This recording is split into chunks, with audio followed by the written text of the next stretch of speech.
अस्सलामु अलैकुम वरहमतुल्लाहि वबरकातुहू। सामईन व नाज़रीन, जैसा कि हमारा ये अहले बैत का सिलसिला चल रहा है, उसमें आज आप हजरात के खिदमत में सैयद ख़ानदान के दो वाक़े आपके सामने पेश करना चाहूँगा। अगर वीडियो लंबी हो गई तो मैं एक वाक़या अभी बयान कर दूँगा और दूसरा वाक़या इंशाअल्लाह दूसरी वीडियो में। तो इसलिए वीडियो को पूरा देखें। तो आइए शुरू करते हैं इस वीडियो को। बलख के अंदर एक सैयद ख़ानदान रहता था। उस आदमी की दो बेटियां थीं, एक बीवी, चौथा वो आप था। गुर्बत ने उनके घर पर डेरे डाल दिए। अब उस शख्स ने कुछ अरसा वो ज़िंदा रहा, अपनी गुर्बत की ज़िंदगी गुजारी, उसका इंतकाल हो गया। उसकी बीवी जो थी वो भी सैयदज़ादी थी। उसने दुश्मनों के तानों की वजह से कि ये लोग ताने देंगे, अपनी उन दोनों बच्चियों को लिया और समरकंद का सफ़र शुरू किया। बहरहाल वो जब समरकंद पहुंची है तो समरकंद में बेशुमार ठंड थी। उसने अपनी दोनों बच्चियों को मस्जिद में बिठाया और ख़ुद बाहर निकल गई कि कुछ खाने का इंतज़ाम किया जाए।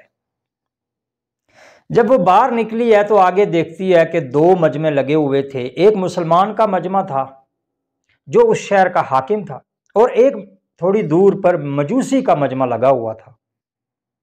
तो वो सबसे पहले उस मुसलमान का जो मजमा था वहाँ गई और उस मुसलमान हाकिम से उसने दरख्वास्त की कि मैं बलख से आई हूँ और सैयदज़ादी हूँ, तो घर में फ़क्र फाका है, कई दिन हो गए हमने कुछ खाया नहीं है, मेरी दो बेटियां हैं जो मस्जिद में बिठा कर आई हूँ, तो ज़्यादा सवाल तो नहीं है, सिर्फ रात के खाने का आपसे सवाल करती हूँ।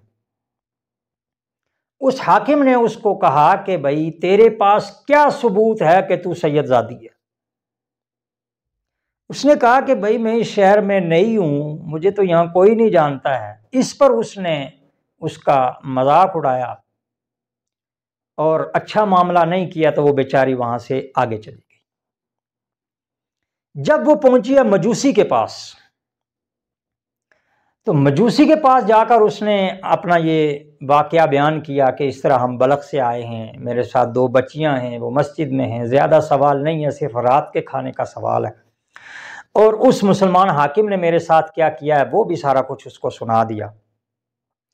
मजूसी उठा और उस औरत को अपने घर ले गया और वहाँ से अपने घर वालों को उसके साथ मस्जिद भेजा और उसकी दोनों बेटियों को भी अपने घर में ले आया और अपने घर में लाकर उनके लिए उम्दा किस्म के खाने का इंतज़ाम किया, रात में ठहरने का इंतज़ाम किया, उम्दा किस्म के कपड़ों का इंतज़ाम किया। बहरहाल वो उसके घर में हैं, रात गुजर रही है, सब लोग सो चुके हैं। आधी रात का वक्त जब गुजर चुका है तो उस मुसलमान को ख्वाब आती है, वो उस मुसलमान हाकिम को। ख्वाब में वो देखता है कि क़यामत कायम हो चुकी है, हुजूर सल्लल्लाहु अलैहि वसल्लम के हाथ में झंडा है और सामने जन्नत में एक सब्ज रंग का महल उसको नजर आया है। उसने नबी अलैहिस्सलातु वस्सलाम से पूछा कि या रसूलल्लाह ये महल किसका है। नबी अलैहिस्सलातु वस्सलाम ने फरमाया कि ये एक मुसलमान का है। अब वो शख्स कहता है कि या रसूलल्लाह मैं भी तो मुसलमान हूँ। नबी सल्लल्लाहु अलैहि वसल्लम ने फरमाया कि इस चीज़ का सबूत पेश करो कि तुम मुसलमान हो। अब वो हक्का बक्का रह गया। नबी अलैहिस्सलातु वस्सलाम ने फरमाया कि कल तेरे पास रात में एक सैयदज़ादी, एक मेरी औलाद में से एक अल्लाह की बंदी आई थी और तूने उससे कहा था कि क्या सबूत है तू सैयदज़ादी है, इसी तरह आज तू सबूत पेश कर के तू मुसलमान है। वो कहता है हड़बड़ा गया, नींद खुली और वो बड़ा परेशान था। उसने अपने नौकर चाकरों को लगा दिया कि यार उस सैयदज़ादी को और उसके ख़ानदान को ढूंढो कि वो कहाँ हैं। बहरहाल उन्होंने ढूंढने के बाद थोड़ी देर में पता लगा लिया कि वो फलां मजूसी के घर हैं। یہ خود وہاں پہنچ گیا اور مجوسی کو کہنے لگا کہ بھیا یہ جو مہمان تیرے پاس رکے ہوئے ہیں ان کو میرے حوالے کر دے۔ مجوسی نے کہا کہ بھائی یہ نہیں ہو سکتا کہ میں ان مسلمانوں کو تیرے حوالے کروں، ایسا نہیں ہو سکتا۔ اس حاکم نے کہا کہ یار تم 1000 دینار مجھ سے لے لو لیکن ان کو میرے حوالے کرو، اس گھرانے کو مجھے دے دو۔